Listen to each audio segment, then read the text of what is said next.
guys, welcome to the American Tribune Live. I am Todd Pearson. We got a great show lined up today. We got to talk Cracker Barrel. We got to talk Muriel Bowser in Washington, D.C. with the National Guard. We got to talk Kristi Noem painting the border wall black. I am here for it, folks. There's so much happening right now.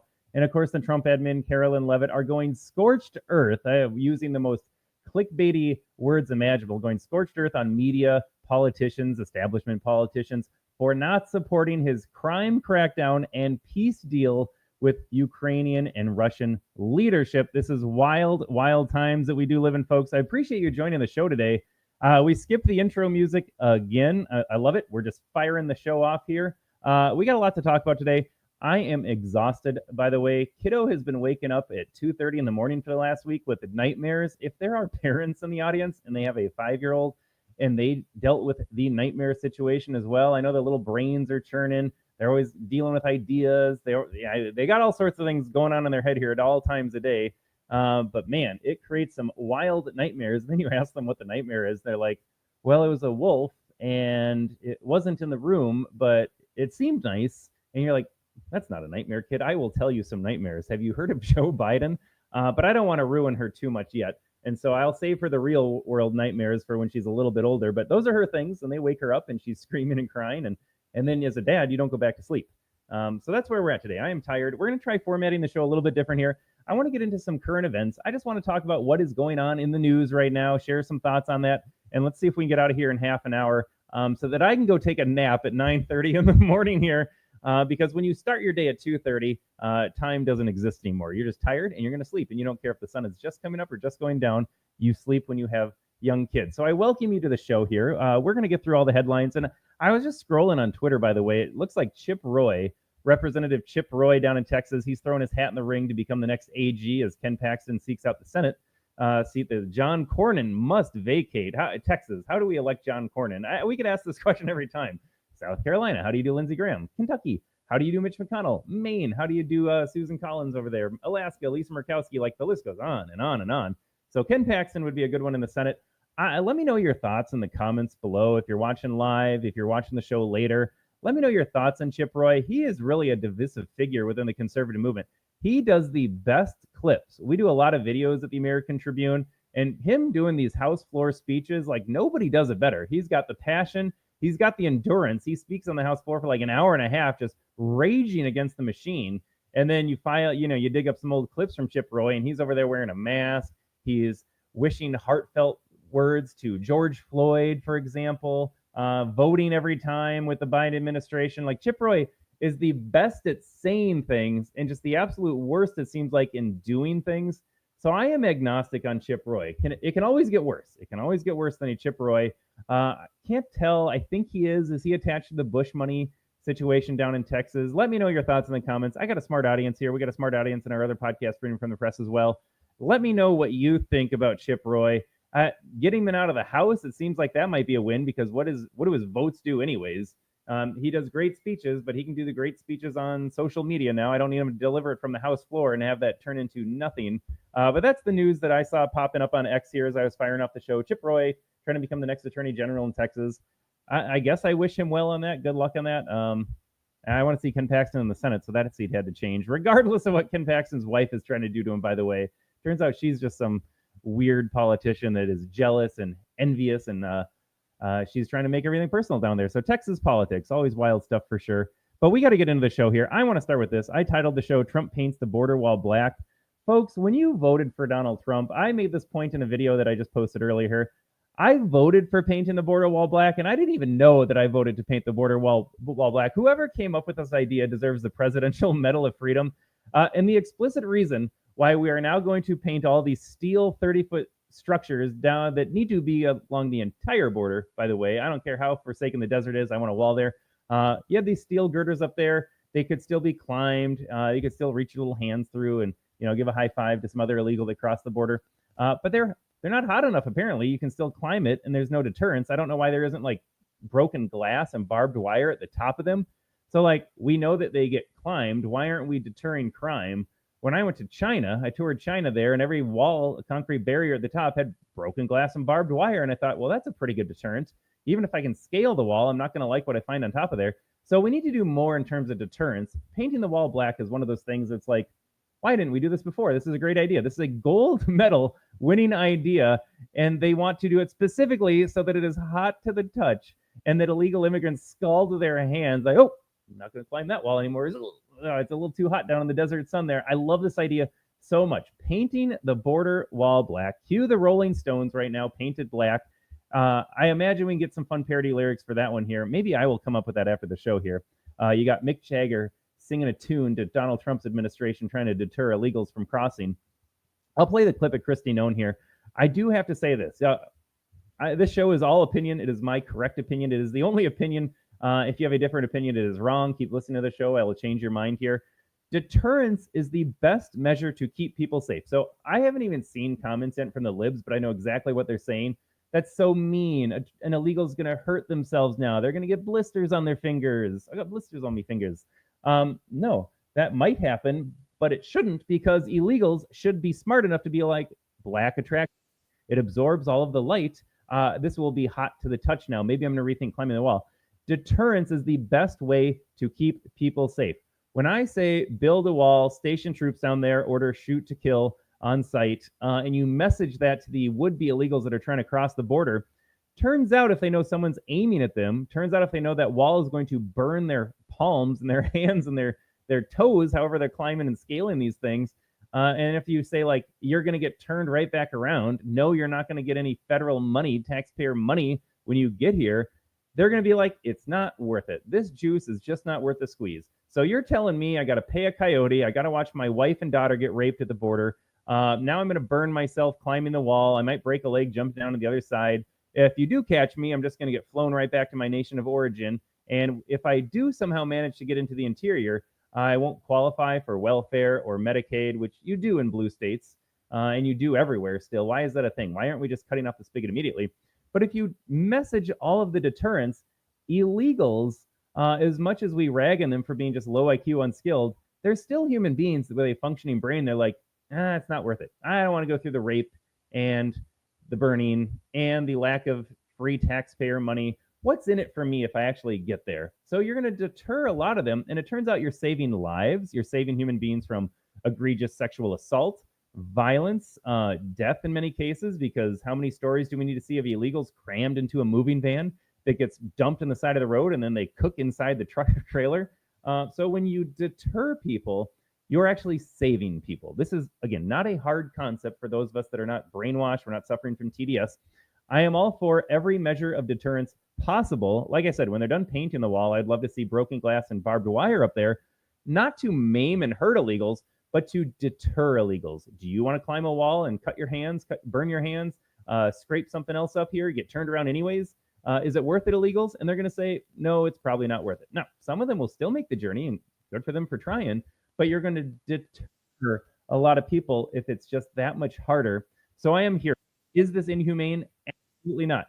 Can you post signs in Spanish? I'm fine with this too, saying, cuidado, illegals, inmigrantes, you will burn yourself if you touch this wall. And you know what? If they want to touch it anyways, that is on them at this point. But I love this so much. Like I said, I didn't even know I voted for a black border wall when I voted for Donald Trump. Everything Donald Trump is doing is awesome, minus the Epstein list. But everything else has been awesome. Here is a clip of Kristi Noem laying it all out, saying, I am painting this black so it's hotter to the touch. Like, this is just fantastic. Remember that a nation without borders is no nation at all. And we're so thankful that we have a president that understands that and understands that a secure border is important to our country's future. Now, if you look at the structure that's behind me, it's tall, which makes it very, very difficult to climb, almost impossible. It also goes deep into the ground, which would make it very difficult, if not impossible, to dig under. And today, we are also going to be painting it black. That is specifically at the request of the president, who understands that in the hot temperatures down here, when something is painted black, it gets even warmer, and it will make it even harder for people to climb. So we are going to be painting the entire southern border wall black to make sure that we encourage individuals to not come into our country illegally, to not break our federal laws, but that they will abide and come to our country the right way so that they can stay and have the opportunity to become United States citizens and pursue the American dream. All right, I gotta say though, folks, I love painting it black. There's other clips of Gnome out there and these other guys like with a paintbrush, a literal paintbrush, and you're thinking to yourself, boy, the man hours that are going to go into this with a 6-inch brush and a 30-foot tall structure, and I don't know, thousands, hundreds of thousands of individual beams. Like doing the math in my head, this might take a long time to paint everything black, but I'm here for it. This is a fantastic idea. And as Gnome laid out, things are hotter. Maybe it'll be one more measure of deterrence to not come here. Now, I am going to quibble. This is a big quibble, by the way, because I'm tired of the Trump administration coming. Kristi Noem said it explicitly here at the end of the video. We want to encourage people to come the right way. I think when J.D. Vance gets the nomination in 2028, he's clearly the front runner right now. Vance, Newsom, I think that's our matchup right now. Poly market, betting markets say that that's going to be who it is. I think Vance is clearly the front runner for the Republican Party. Can do no wrong as vice president, just great with reporters, great with speeches, plugged into the zeitgeist of younger Americans that are, I'll use the word radicalized, and I don't mean that in a bad way. I lack of a different word to use here, but young Gen Z conservatives, younger conservative Americans are more radical in their views in the sense that like we're just tired of establishment gobbledygook, like Noam's saying here. Just encourage them to come the right way. I have a better idea. I don't want any immigrants coming to America anymore, and I think that is the general sentiment of a lot of people that voted for Donald Trump. So half the nation. We don't want to see our jobs outsourced overseas. We don't want to see our American jobs outsourced to some remote Indian worker, is often the case. You see Microsoft laying off thousands of Americans and at the same time applying for thousands of H-1B visas so that they can pay people less to do the same job. This is as un-American as it gets here. I don't want anyone else coming here illegally. Done. It seems like Trump is ending that. But I also don't want people coming here, period. Legal immigration has its own set of massive problems for the nation. When we complain about illegal immigration, what do we say? We say, well, we're bringing in a lot of people that don't share our values. We're watching our neighborhoods turn over culturally and demographically. We are watching locales, whether it is a municipality, a city, a state, a nation, changing politically because as all these people come in with their own set of ideas, horrible ideas at that, let me flee socialism and vote for more socialism when I get here. Whether illegal or legal, immigrants bring a different flavor to the country, and I don't like that flavor. I don't need to have tacos anymore. I am fine giving up avocados. Everybody is like, Americans are so bland. We need a little diversity because it's our strength. I have yet to see a persuasive argument that bringing in immigrants, especially from non-European countries, has any benefit. What are the benefits that they bring to me? And don't give me the bumper sticker slogan. And certainly don't tell me how my meals are going to be more diverse. Like, I don't care. I will eat cow every day, throw in a side of potato or garden vegetables, and I'm good. I don't need diversity in my food life. But I don't know what diversity legal immigrants offer either, especially at this point in America. I think whites represent half, 60% of the country. Like, what's the ideal number of whites in this country? Are they shooting for 5%, 10%, 20%? What do they bring to the table anymore other than competing for housing, competing for jobs, competing for space, competing for political representation? I don't see what the argument is to bring in anybody at this point. We got enough of these people already. How about we leave America for Americans? And if you're here legally, there's nothing I can do about it. You're going to have 20 kids. They're going to have 20 kids. You're going to multiply by exponential factors here. White Americans having less than replacement babies. We're already at an uphill climb here. Yes, Kristi Noem, paint the sucker black. Paint it all black. And I love the description. It's a wall. It's tall. We're going to paint it black. Yeah, I'm here for it. But the final piece, like, and we encourage them to come the right way. No. How about you end immigration, period? And again, I'm fine with deterrence. Deterrence saves lives. I don't need these illegals getting raped and maimed and assaulted and abused and hurt and plugged into some system where they're ignored. Illegals that are in America are not of concern to Democrats. I have to say this every single show. The Democrats do not care about the illegals. They don't care about them. Live, die, get sucked into a gang, get dropped off in a house, get abused for the rest of your life if you're a young girl. They do not care. They want illegals in this country for political power and political power only. Oh, you were counted in the census until hopefully Trump squashes that? Well, great. Now we have more seats in Congress. Now we have more figures in the Electoral College. We can win these states by, we can win less states because we've got more illegals packed into these blue states here, so that'll boost our chances. We'll naturalize them. Eventually, if Democrats win, they will naturalize them, and they will have tens upon tens of millions of voters that are just locked into the Democrat Party. That's why they wanted illegals, folks. You might be the nicest human being in the world. You vote Democrat because that's what you've been told to do if you're a nice person. But I have to spell out reality for you. They don't care. You might care in your deluded world here. Yeah, I'm being a good person. I'm just going to vote to steal someone else's tax dollars. I'm going to vote so that people have to pay more in housing. I'm going to vote so that Americans have to compete at jobs, drive down their wages, or just not get hired, period. But yeah, you're a great person, my Democrat voting family members and friends.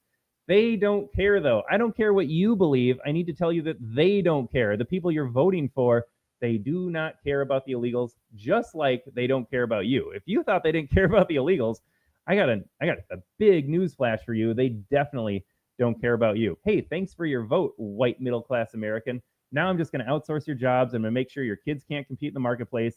Your property taxes are going through the roof because all home prices have gone up thanks to the wave of people that have entered this country. And by the way, we're just going to charge you more in property taxes, even though you might have your home paid off. You certainly aren't seeing any net benefit to that other than a price on the paper. But congratulations, you're going to pay now more too. And all the tax dollars are going to go to support them in education, healthcare, the job market, and you are just going to be left to figure it out. And good job ruining it for your kids here. Boy, it turns out I had a lot to say. Every time we talk about immigration, I'm just so fired up here. You're allowed to have a border. You're allowed to decide who comes in and who is not allowed in. You're allowed to prioritize your own citizens first. That does not make you a Nazi, doesn't make you Hitler, doesn't make you a bad person. In fact, I would argue the opposite. It makes you a better human being to say, I care enough about myself, my family, my community, my nation, that I'm going to limit who gets to come in here, and I'm going to remove the people that shouldn't be here. I often tell the story. After college, I did the college thing here. What am I going to do with my life? I was told if I went to college and got a degree that my life would be made for me, and it turns out that was a giant lie. You don't have to go to college for the most part unless you want to go into like medical school in a specialty of some sort. But by and large, you just don't need to go to college, especially a liberal arts college like I did. But I was that generation. They said everyone needs to go to college. Look at the income that you'll make versus not going to college. And so you're like, I'm 18. I don't know any better. Sure. My mom and dad are going to send me to college because they know that that's the right thing to do. And then it turns out none of that is true. I was going somewhere with that. I completely lost my, again, get me on the college rant for a second. It'll come back to me. All right, folks, we got to move on here. There's so much else to talk about. Yes, paint the walls black. I love it. I voted for this, even though I didn't know I voted for it. Great idea. Fantastic idea. Love to see it here. But no, everything else I hate. I hate the idea that we're going to still encourage people to come the right way. Hate the idea that we are still going to get behind the idea as a Republican Party, the America First Party, that we need to make America less America by bringing in other people. I hate it. Hate all of it. All right, we got to get to this, though. This is Libs loving crime and war. I made this the focal point of my show on Tuesday last week. The mask is off. And again, my message for Democrat family members, friends, anyone that votes Democrat, you know them in their lives. They're good people. They work hard. They hold down a steady job. They're paying off their mortgage. They're coaching their kids' sports games. They're a supportive spouse. Like, they do everything correct. And then they vote for the Democrat Party because, again, they think that makes them a better person. They think we're all meanies over here on the Republican side. We don't care about illegals. I just spelled it out. The Dems certainly don't care about illegals either. But they think they're a better person if they vote for higher taxes for you. Hey, Todd, you work hard building up your own company. You should just pay more money. And I'm a better person because I'm going to make you pay more money. And again, the tax argument is just like the lowest hanging fruit of different ways to be like, no, you're not a good person for making me do something that I don't want to do. Far from it. But now in the last week, Donald Trump has exposed Democrats, and they've exposed themselves. Number one, they have to oppose anything Trump does. But number two, they actively just support these causes. They are pro-crime, pro-war, and pro-murder, among other things. They are also pro-government corruption when Doge was doing its thing. When Trump was going to send Roe back to the states, they turned out to just be pro-infanticide. They are pro-evil. Any way you slice it, you tell me a Democrat policy, platform position in 2025, I will explain to you very plainly how it is evil. None of my family members or friends ever want to have these conversations with me. They're like, you support Hitler. They can't, they won't. It is more that they cannot have a conversation about that. They just refuse to anyways. They have to defend their worldview, their fragile worldview, the worldview that's been curated by corrupt politicians and media shills. Because if they start to analyze or explore or investigate why it is they believe what they believe, it turns out their worldview will come shattering down. And psychologically, that's a scary scheme. That's a very scary thing they would basically have to start over as human beings to be like, what do I believe? What do I value? So they just don't engage at all. But understand, if you're a Democrat, you are voting for more crime, more war, and neither of these are, how should we say, just very moral positions. So I got a clip here of Muriel Bowser. She has asked her thoughts on the National Guard visiting Washington, D.C. for 30 days to safeten it up, to make D.C. more amenable to people that live there, people that work there, people that visit there. Let's listen to Muriel Bowser's comments about D.C. getting actively made safer right now. President J.D. Vance and Pete Hegseth are about to speak at Union Station thanking the National Guard troops. Do you think placing the troops at major transit hubs or monuments is the most strategic deployment instead of, say, high crime areas? I don't think the National Guard should be used for law enforcement. And I think calling men and women from their homes and their jobs and their families, they have to be used on their, on mission-specific items that benefit the nation. I don't think you have an armed militia in the nation's capital. All right, so obviously none of that makes sense. It is all hogwash. And again, if you're a Democrat voter, you have to defend this, because when you vote for, and it does not matter, I have often made the case that every single Democrat politician, they are interchangeable. They might look different, they might sound different, but they are the same thing. They are the Borg. Whether you have a Muriel Bowser, a Joe Biden, a Gavin Newsom, a Kamala Harris. I always use Dean Phillips. He's a Minnesota Dem rep, or he didn't run for re-election this past cycle. And he's just a nice Minnesotan. He's just your traditional lib. They are all the same. Folks, my position is it's very simple. If you have a D behind your name, if you choose to identify with the Democrat Party in 2025, you are a robot. So Muriel Bowser she is a proxy for every Democrat politician, by extension, every Democrat voter, because you are supporting this philosophy right here when you vote Democrat, because like I said, all Democrat politicians are the same. They all want you to go down the same ruinous path with DEI, race Marxism, communism, higher taxes, more crime, more war, more murder, more illegals, more child grooming, more transgender kids, et cetera, et cetera. She said, so again, every Democrat voter is saying right now, I don't think we need the National Guard to be police in our nation's capital. So the obvious follow-up is, why don't you want Washington, D.C. to be safe? Folks, I have a great clip to play right after this one here of National Guard soldiers, troops, guardsmen, interacting with the Black youth of Washington, D.C. It is a fantastic video here. My question for Muriel would be, why don't you want these Black teens to have a safe neighborhood? Why don't you want the Black community at large to be safe from the small group of thug teen bandits that are criminalizing the area? They are carjacking, assaulting, they are shooting, they are killing. Why do you want that to continue, Muriel Bowser? And if you were so concerned about crime in Washington, D.C., why didn't you do anything about it? See, that's the question nobody is asking these politicians. The reporter just wants a soundbite. Well, J.D. Vance said that. What do you have to say about that? They're not asking real, intelligent, thoughtful, reasonable questions like, why are you opposed to him solving crime? And if you are opposed to the way that he is solving crime, why didn't you solve crime differently? And see, this is the game that Democrats have to play. They wanted it both ways. They wanted to pretend that their restorative justice, their rehabilitation techniques, their go into the community with social workers and defund the police, they paid lip service to dealing with crime. They knew, just like we all know, that that isn't how you solve crime. Yeah, it sounds good. Let's just give this person a chance because slavery existed. So it's not their fault that they're in a gang shooting up other people in their communities.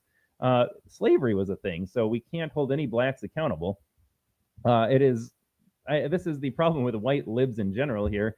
You can't hold a Black person accountable for anything, and that's who's committing the crime in Washington, D.C. By and large, it is Black teenagers. But she doesn't want to acknowledge that, because that would open up a whole new can of worms here. Maybe DEI and maybe this race narrative in America would be false, so they can't go after that. But they wanted to pretend to solve crime, and so that was what you had to believe for a long time, for decades on end. Here, this is just our approach to solving crime. And then when obviously that doesn't work, Donald Trump comes in and does the only thing you can do to solve crime, which is to enforce laws and rule with a heavy hand.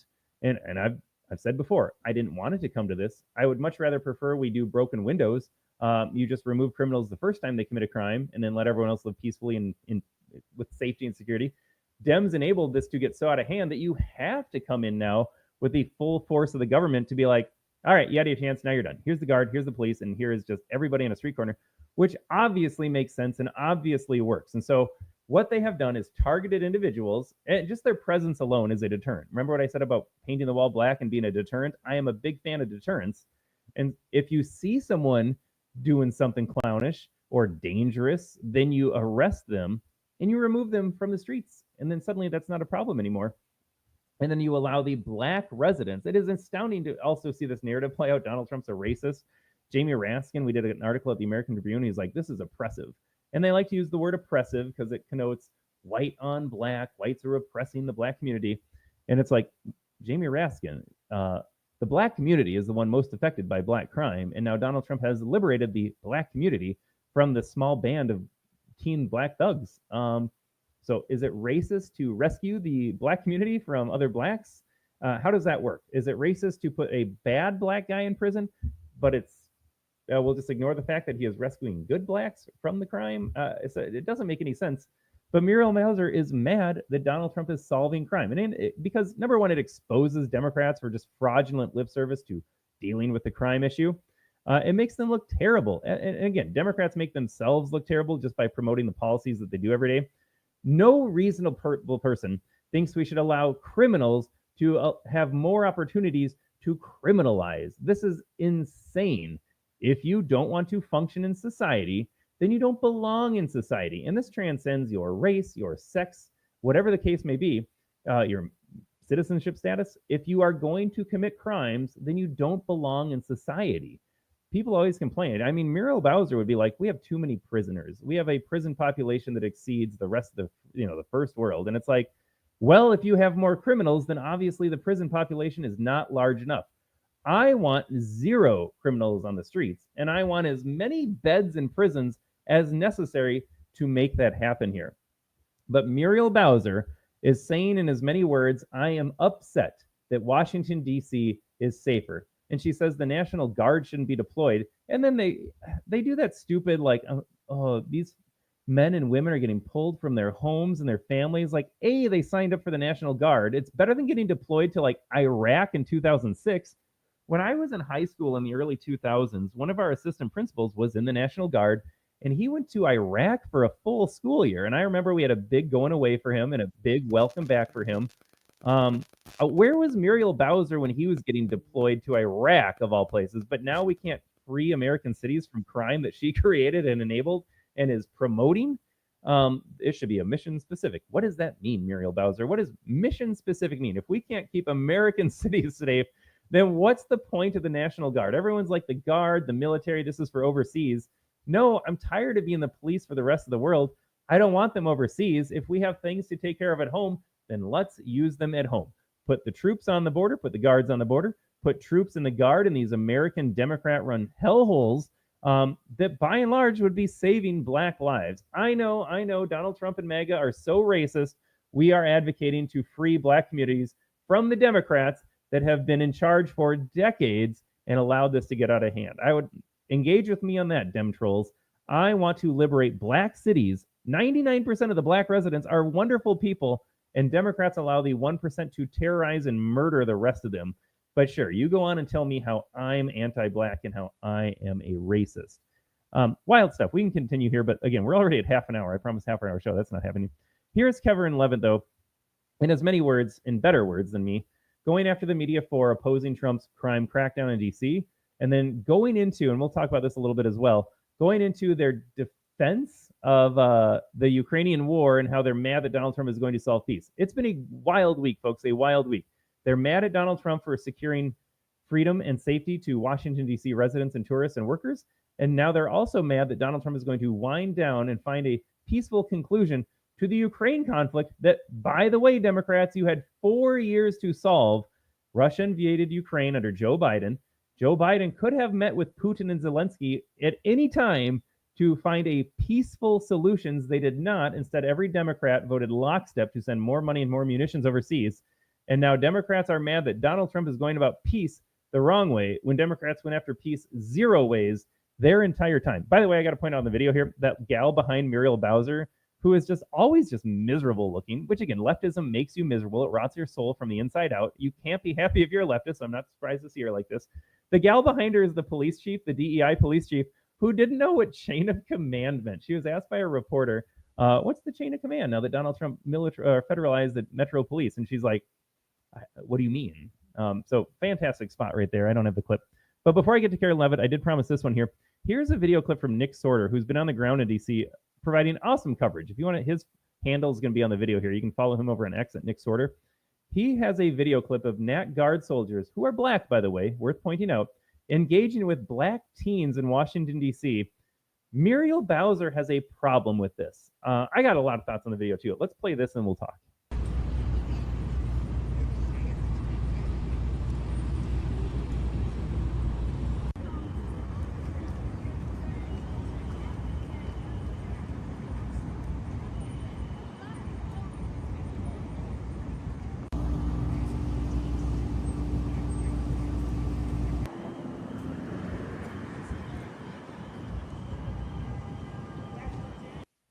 All right, folks, right there, that is reason enough to support with full endorsement, 100% support Donald Trump's initiative to bring in the National Guard, to federalize the police force in D.C. This right here, you have black teenagers who would otherwise get sucked into violence, gangs, maybe by their own volition, maybe against their will. Maybe they don't all want to be participants, but they end up being involved one way or the other. You now have a safe park for these kids where shootings were occurring just a couple of weeks ago. You have black role models for these kids. I would almost bet my house that these young men right here do not have a father living in the home. They have a mother probably on welfare programs who is MIA, absent, drunk, stoned, high, maybe working, probably not, on her cell phone. You have black kids without any adult role models in their lives. And now suddenly they can see that these black National Guards people are not the devil incarnate, are not the SS of Goebbels. They are good human beings that are just doing a job. They are working hard, taking care of themselves. You have the fitness tests in the Guard here. And they care about their community. Everything I see in this video, I love. I see a safe Washington, D.C. I see positive role models for the young black kids that would otherwise, like I said, get sucked into the horrific gang culture that is prevalent in these communities where there are no fathers, no present mothers emotionally or mentally, maybe physically present, but that's about all you can say there. This is so wonderful. And again, this is all it takes. There are 0 arrests taking place in this video. Presence alone, going back to the idea of deterrence alone, the presence of the Guard alone has changed what it feels like to interact in Washington, D.C. Whether you are working there, whether you are living there, whether you are just trying to hang out in the summertime, these young boys, and I don't know what happened to them when they went home at night. I don't know what will happen to them next week or next month when the Guard leaves. All I know is right now, these young men are safe. These young men are interacting with fantastic role models. Muriel Bowser, and by extension, every Democrat, that's every Democrat politician and every Democrat voter, you are saying, I don't like what I see here. I'm speaking as a Democrat now. Democrats are saying, I would rather these young black men are allowed to rove around in gangs, shoot at one another, make awful life choices, end their lives before they even begin. I would rather DC be dangerous. That is what Democrats are saying right now. This is not exaggerating the situation. This is not taking their words out of context. Democrats hate to see this. They hate to see safe black communities because it turns out, and you want to talk about politically motivated, Democrats wanted illegals in this country just for votes. Democrats also want black communities terrorized for votes. Now, I still don't understand how a black resident can look at Democrat policies and be like, what have you done for me? You've ruined my community. You've ruined my life, my family. Democrats have never done anything for blacks. But so long as Democrats can pander to their communities and say, we see there's a problem, vote for us for the solution. And it's worked. It has worked for decades now. But Donald Trump, when J.D. Vance, well, in the midterms certainly, and when J.D. Vance runs in 2028, he will point to Washington, D.C.'s success story of solving crime overnight just by having people there. He'll be like, look, Black America, the choice is clear. Do you want to live in this Democrat-enabled terrorist society where black teenagers rove around and just cause mayhem and murder? Or do you want to vote for me, who actually cares about you? J.D. Vance and the American First Movement care about the black community. We want to solve the crime problem. We want to liberate you from these terrorists. and we want you to live out the American dream. Which message do you think would resonate more with most? I don't even know what's left anymore of common sense. If you have TDS, you have TDS. I don't think Black Americans suffer from TDS the same way white libs do, though. I think that messaging would hit home. I think the white libs are done. I don't think they're ever coming back here. They will vote for their own demise. But Black residents, they operate on a different level. They're going to look around and be like, hey, I don't hear gunshots anymore. My son isn't in a gang. There weren't bullets flying over my daughter's crib. It turns out the bad guys that were loitering on the street corner are gone. I think Black Americans, if this continues, and if Trump makes DC safe, I wish he would send in the Guard to Chicago, LA, New York City. Seems like that's quieted down. I'd love to see that. But if he can successfully show Black Americans, like, I care about you, I'm solving the problem that you've been complaining about for decades, and vote Democrat to somehow solve, because that makes sense. I mean, Democrats, if they lose the Black vote, that's it. That is it. That's why they imported Hispanics, because they don't care about Blacks. And again, you want another reason, why are you voting Democrat? Blacks just got set aside here. They'll come back every 4 years, like, Black America, we love you. But they imported all the Hispanics because I think that they see this gravy train is coming to an end. So they needed a new voting bloc. Illegals over Blacks here. This video clip, though, folks, fantastic stuff. I love to see it here. This is what America First is. It is law and order. It is safe communities. It is these young Black men that would have zero chance in a Democrat-run America to maybe turn their lives around. And again, this is a small interaction. You are competing with a lifetime of broken homes, or generation of broken homes. But if anything's going to change it, it is Donald Trump. It is his National Guard presence in Washington, D.C., and hopefully every other Black major city that is run by Democrats, intentionally awfully, by the way, intentionally awful. This is not an accident. It's not like, oh, gosh, our policies didn't work. No, they did it on purpose. You have to understand the Democrats' policies. They are bad on purpose. They want to ruin your life. All right. Love that video clip. We got to move on here. I got a couple clips of Carolyn Levitt, and then we are signing off today. Here, let's start with the one where she just goes in fire mode here, scorched earth. She is just laying into these media types for their intentionally awful coverage and distortion of reality. Crime crackdown, Ukraine peace deal here. People are actively rooting against Donald Trump. They are evil. They are scumbags. You don't have to like Donald Trump. I'm going to message this to my Democrat family members and friends right now. And again, I don't know why you don't like Donald. I know why you don't like Donald Trump, because he had a video clip where he said, loose, slutty women, let rich, powerful men grab them. And you don't like to face reality. So you're like, that's so awful. He touches women. Yeah, women that throw themselves at him. That's the only reason you really didn't like him. And then you believed all the hoaxes. Let's see. Russian collusion, fake intelligence operation from your guy Obama, by the way. So that was the thing you hated most about Trump. Putin puppet was a Democrat manufactured plot. It was never real, but you base your entire everything you believe about Trump. You're like, Russian collusion. That was all fake, folks. That was all fake. And then, of course, you got the Charlottesville lie that Joe Biden launched his 2020 campaign on. That was a lie, too. I did my very first podcast debunking all the Trump hoaxes. That was the first one I played. He said, I'm not talking about neo-Nazis and white supremacists. I completely disavowed them. But you as a Democrat, you as a viewer of CNN and MSNBC, you saw an edited clip, and he said there were fine people on both sides. I'm actually getting pretty good at this Trump impression here, both sides. And then they went stop. They went edit. And if you had played the same clip for 5 more seconds, and he said, I'm not talking about those other people. I completely disavow them. But you never knew that. And it is astounding to be a functioning adult in 2025 not to have seen the full clip. Just understand those are not the only two. They're all hoaxes. Everything you believe about Donald Trump from the media in the last 10 years is a lie. And now you're getting lied to believe that it's bad that we're solving crime, bad that we're drawing down the war in Ukraine, bad that we're going through all government corruption here. Just wild. Just wild. Yeah, it's bad that men aren't allowed to compete with women. Gosh, that is such an awful, awful thing.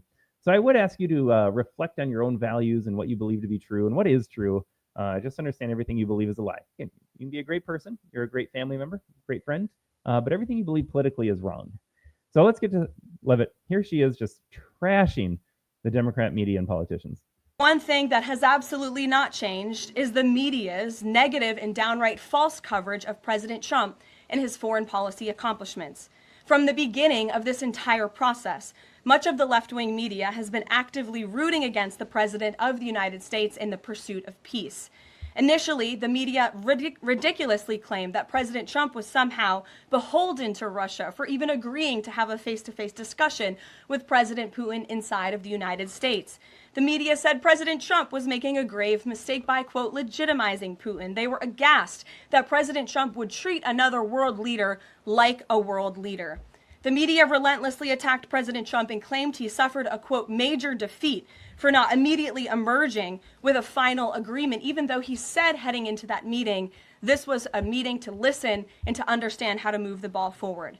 All weekend following those historic U.S.-Russia bilateral talks, we listened to clueless pundits on television trying but failing to claim that the president had failed. The so-called experts in the foreign policy establishment, whose record is nothing but endless wars, trillions of wasted taxpayer dollars, and dead Americans, have the nerve to try and lecture President Trump, who has solved 7 global conflicts in 7 months, about peace. This is the same president, by the way, who brokered the Abraham Accords in his first term, on top of more than half a dozen other peace deals this year alone, as I just said. We also saw yesterday the president of Ukraine and all of the other major leaders of Europe fly across the Atlantic Ocean to meet President Trump at the White House because of the progress that was made, and that, if you ask the media, failed meeting, but it was not. It was highly productive and it was successful. This is why Americans' trust in the mass media is at a lowest point in more than 5 decades. Diplomacy is a delicate process, and instead of reporting the facts about what is happening here at this White House and what is happening between this president and other leaders around the world, many outlets in this room continue to try to actively undermine the president and sabotage the efforts towards peace. However, one thing that has absolutely... Stop, Levitt. We could listen to that all day here. Absolutely correct. If I had to summarize what she was saying, I made this point already. Democrats, whether that is a Democrat voter, whether that is a media shill, whether that is a corrupt politician, they are all the same. If you identify with a large D behind your name in 2025, you are interchangeable. You are no longer an individual. You are simply interchangeable. You are opposed to peace. You do not want to stop a slaughter overseas. You do not want to stop a slaughter in your own American cities. You opposing Donald Trump on these 2 things. I'm just going to focus on these 2 things. Solving crime in D.C., which again was not a tough puzzle to solve, by the way. All the pieces were right in front of you. You have to say, I will arrest the bad guys. I will put a troop presence here to deter crime. I will make Americans safe. There, problem solved. Same thing with this war in Ukraine. I want to solve the war in Ukraine. Therefore, I will meet with the leader of one nation involved in the war, and I will meet with the other leader of the nation involved in the war. And for some reason, I have to bring in every other European leader because they all have the same goal of getting Ukraine in NATO, and they all represent Ukraine against the dastardly Putin. This is not a hard concept. If you want to end a war, you sit down with the leaders of the warring nations. Joe Biden had his entire administration available to him to end the war. Instead, he blew up the pipeline, the Nord Stream 2 pipeline, and then he sent more money to Ukraine, sent more munitions to Ukraine, was saber rattling to the point that we had planes over in Ukraine, we had tanks over in Ukraine. We are one conflict away, one incident away from having boots on the ground in Ukraine. And you, as a Democrat, cheerled it the entire way because Putin bad. Putin is bad like Trump is bad. And we can't have Putin going into Ukraine, where it turns out, by the way, and Carolyn Levitt had a different clip here. I might have that clip. Is Putin a bad guy for aggressing in Ukraine? Sure. Is Zelensky a bad guy for letting his civilians and these soldiers get slaughtered? Absolutely. This is not a battle of good and evil. This is a war that doesn't need to be happening, and it is getting innocents on both sides, conscripted soldiers on both sides, children on both sides. It is getting everybody killed in the process. Everyone's goal. If you have one cell left in your body that is decent, you should be advocating for a drawdown and an end to this conflict as well. Why is this complicated? Why do we need to see Putin defeated so bad at the expense of Ukrainian women and children, Russian women and children, Ukrainian and Russian men fighting in the war, trying to flee from the war because they do not want to be a pawn in this game of the elites?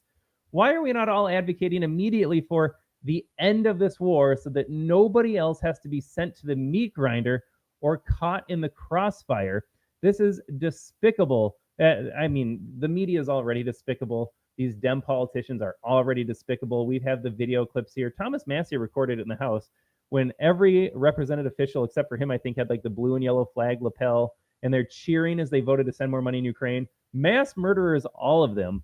And for anyone opposed to Trump's peace efforts, I would lump you in that as well. You are advocating for mass murder. You are abetting this genocide over there. It is awful.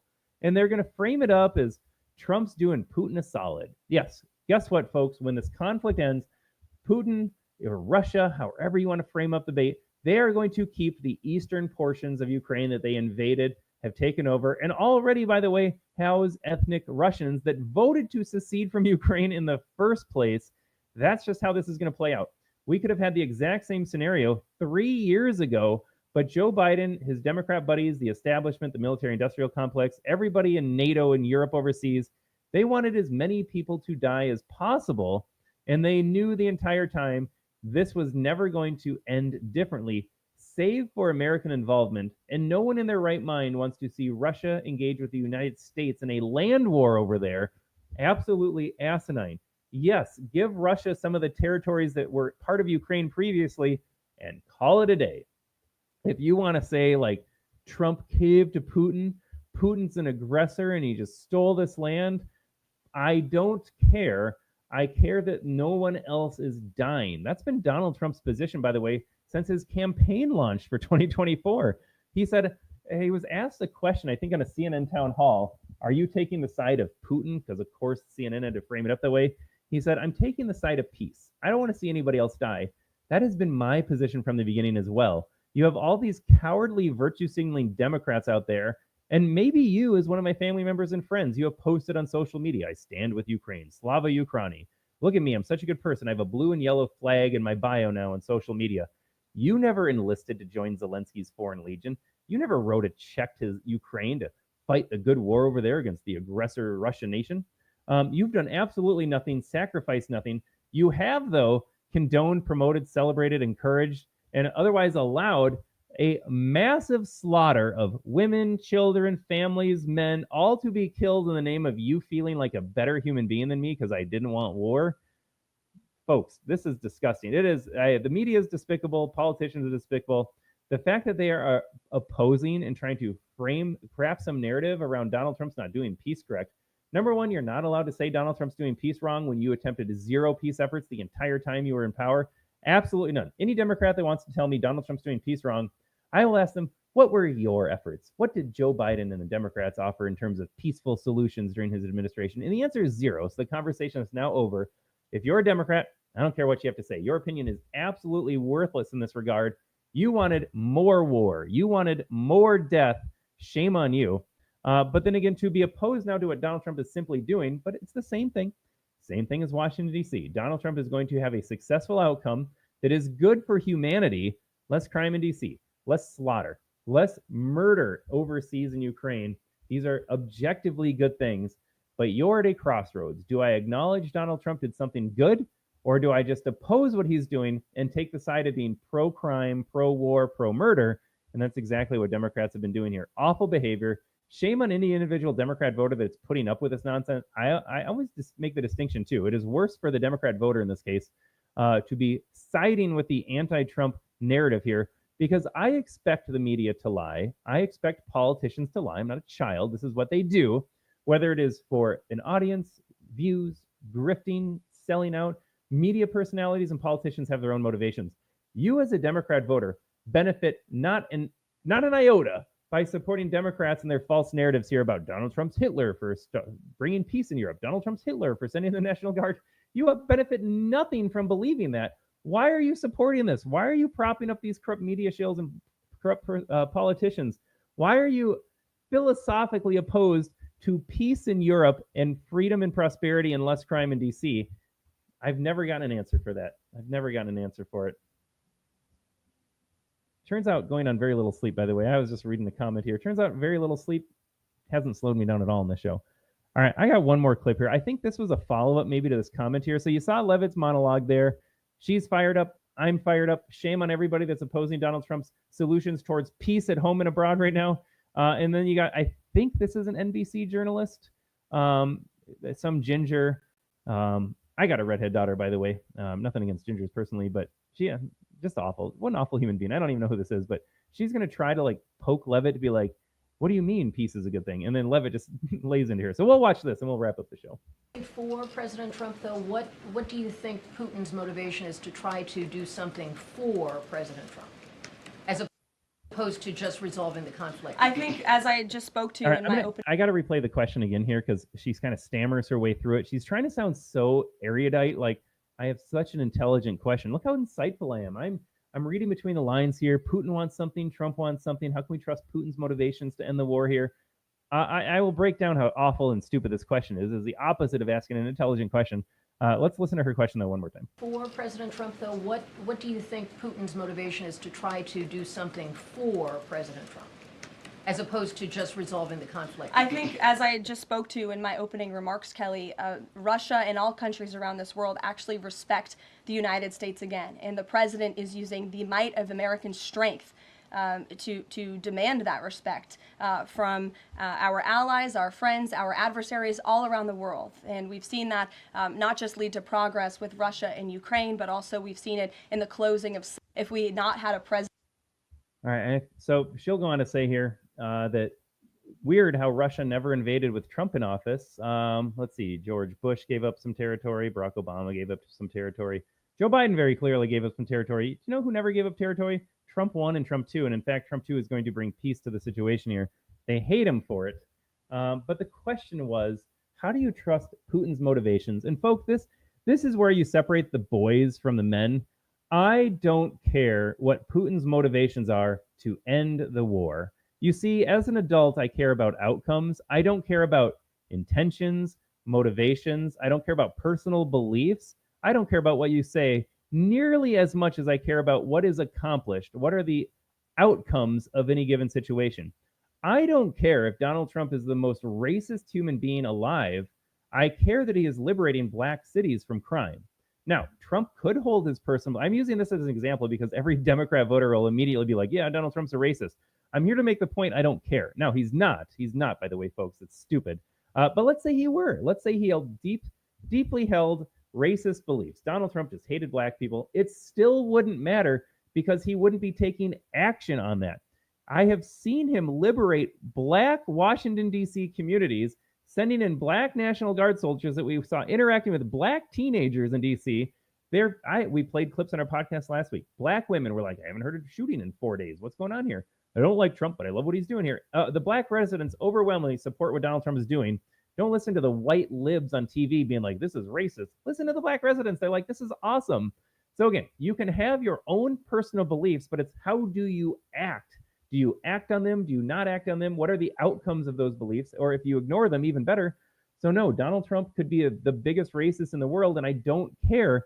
I care what results he achieves. And Donald Trump has liberated the black communities of Washington, D.C.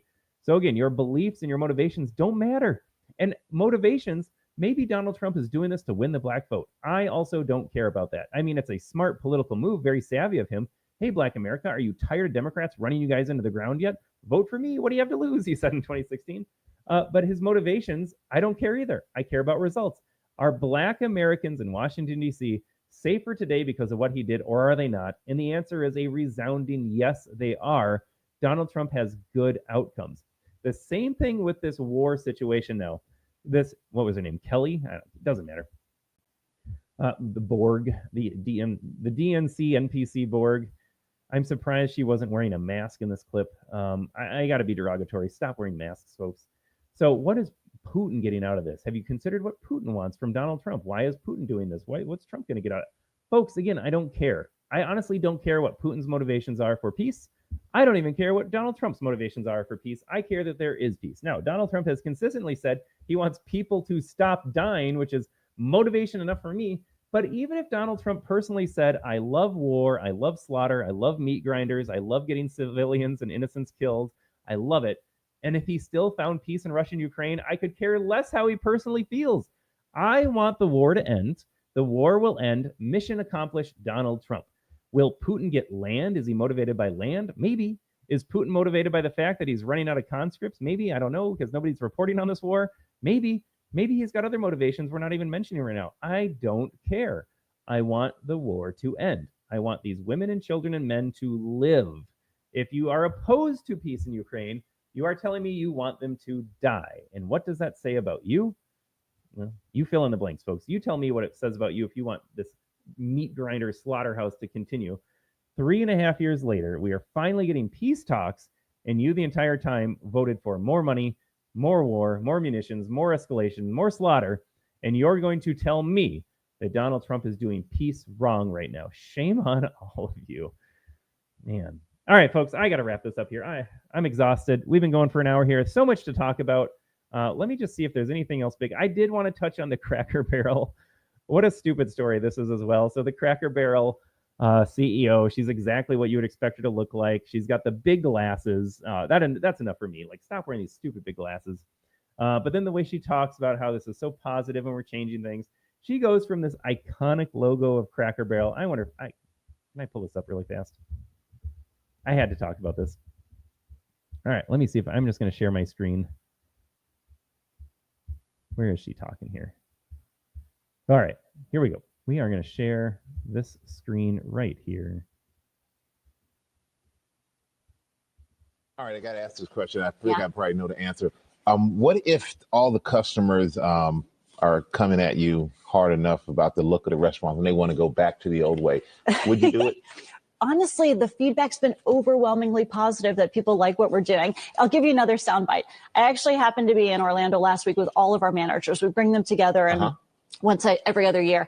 And the number one question that I got asked, Michael, was, how can I get a remodel? When can I get a remodel? How do I get on the list? Oh, really? So because the feedback and the buzz is so good, not only from our customers, but from our team members. They want to work in a wonderful restaurant. So we're doing everything for our guests and our team members. Well, Julie Messino, it's wonderful to have. All right, so that is just a straight up lie. Folks, this is the problem with leftists.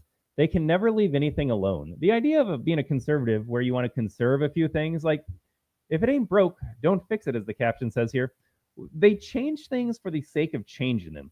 They don't ask when they look at a wall, like Chesterton famously said, what is the purpose of the wall? Why is the wall there in the first place? What utility has this wall provided? What utility might it offer in the future here? A leftist, a communist, a Democrat, they see an old wall in the field. They see an old Cracker Barrel logo and they say, I'm here now. I am better and smarter than anybody that came before me. I will change this. I'll delete the wall. I'll delete the logo. I'm going to make something better because I'm just a better person. I am more evolved. I am, again, the smartest, morally superior human being that has ever walked the earth. And then my kids will be better and smarter than me, even because that's how it works if you're a leftist. Whoever is alive in that moment is the smartest, best person to ever live.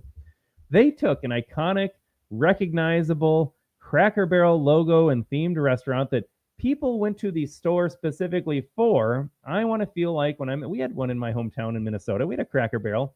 I want to go to the Deep South for breakfast. So I'm going to get in the car and drive for 5 minutes, and then I'm going to go get my hush puppies, and I'm going to go back to my cold Minnesota winters. But for at least 1 hour in that themed Cracker Barrel, life was good. I got the fireplace raging. That was fine. They had a unique brand. They had a recognizable brand. They had tradition with that brand. Now, this same lady years ago was putting up pride flags and everywhere, so you knew it wasn't going to end well. But you take that logo, that theme, that brand, that identity, and she said, I'm going to make it better. This is a two-pronged thing. Number one, they think they can make it better, so they do it. And number two, it never ends up better. This is a hard and fast rule of the left. It's a two-pronged process. They think they can do it better, and then they do it better, and it is inevitably worse. The logo on the bottom, not a single human being alive would make the case that that is now a better logo. They probably paid some company 6 figures to design this thing. I could have crafted this in 5 minutes. Oh, look what we did. We connected the C and the B in the first letter of the words here. So that is art. That is now art. The C goes into the B. It's all connected. Turns out, actually, I'm looking at the logo above. Turns out they already had that. Oh my God, they didn't change anything. Okay, so instead of what is that, a peanut? Because it was down in the South. That looks like it could be a peanut or a fetus. Maybe it's a fetus. Maybe that's why they had to get rid of it. But nobody would say that this is now a better logo. I hate everything about this. I hate everything that leftists have to offer. They don't improve anything. They never make anything better. The goal, you look at modern construction architect, you can look at any of these concrete structures in any big city. It's well, that's not beautiful to look at. You look at architecture 100 years ago, it was supposed to uplift the human spirit, uplift the human experience. again, building up towards the heavens with these massive monuments. Now today it's just massive concrete, boring, drab, very communist, very Soviet. Same thing with the logos here. They want to crush art, destroy the human spirit. That's all this is. She wouldn't tell you that. She's not smart enough to explain that to you, but that is what drives them subconsciously. They want to destroy the human spirit, destroy the human existence. They want to make you all the same. They want to make you all miserable. But what a wild story. Folks, it's hard because I bet these are franchises. Like an individual might own a Cracker Barrel in my hometown, for example. It's not Cracker Barrel owned, it's just a franchisee. You hate to stick it to those people, but I don't know how else you send a message to corporate Cracker Barrel like, no, I didn't want the pride flags 2 years ago. I certainly don't want this new logo. And then if you're looking at here, there was a photograph of the interior. Are we showing this? Yeah, you can see that on the video screen. So again, on the left, you have the Cracker Barrel that you recognize when you used to walk into the store. And then on the right, you just have cookie cutter store. There is no atmosphere. There's no personality. There is no sense you're in the Cracker Barrel. So now you have a new interior design. Millions of dollars going into this that nobody wanted. Again, you just have to change things if you're on the left. You have the new logo, which nobody asked for, nobody wanted, is now objectively worse. This is what leftism does, though. This is a great encapsulation of leftism. Nobody asked for it. Nobody wanted it. It's never getting better. But then they just keep marching and marching and marching. And on the entire way, they just throw away and burn your money. All right. Okay. I'm glad I talked about Cracker Barrel. Now that I got that off my chest, I can go on with the rest of my day here. Folks, I appreciate you tuning in today. Here, I don't even know how to end my screen right now. I gotta get a new producer for the show. I appreciate you tuning in today. Comment section was a little quieter today. I started an hour early because I was like, I need to get my podcast in. I need to go take a nap. But I appreciate you joining me. I saw the counts over on X, over on Rumble. YouTube. We'll get a YouTube viewer later. It's always hit or miss if we see somebody on YouTube. But I do appreciate you watching the show. If you're catching it live, if you're catching it later, I always say this, and I don't want to sound glib about it. I don't want it to sound trite or hackneyed, but I appreciate you watching the show. And I appreciate it because there are so many podcasts out there. When I started my podcast last year at this time, I think everyone else had already started a podcast. I was like the last American on earth to have a podcast. So I was joining a rather crowded pool.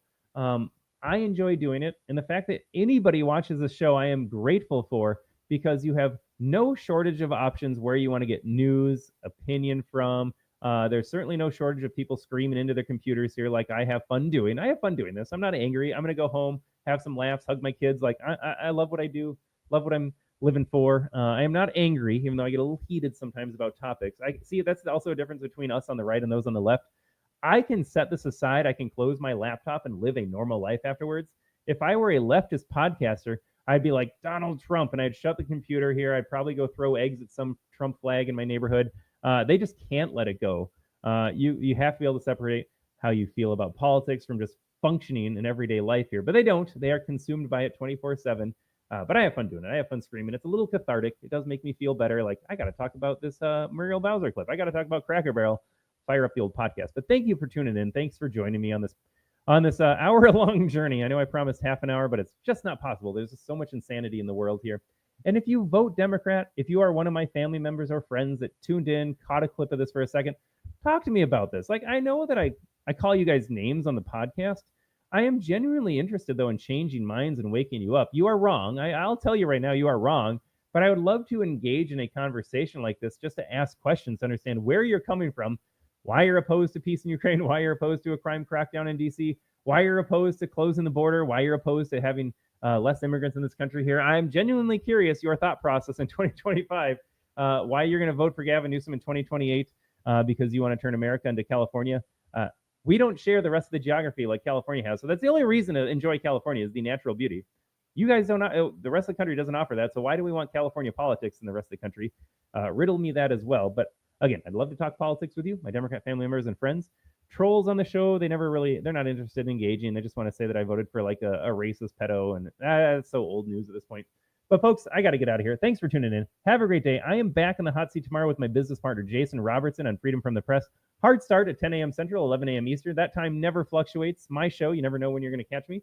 But 10 a.m. Central, 11 a.m. Eastern tomorrow, Freedom from the Press on our Rumble channel. We're on our Facebook pages. We're on YouTube. We're on X. We're everywhere where you want to catch the show tomorrow. But I'll see you again next Tuesday on this own show, on my own broadcast here. So I'll see you tomorrow, hopefully. If not, I'll see you next Tuesday. Have a great rest of your day.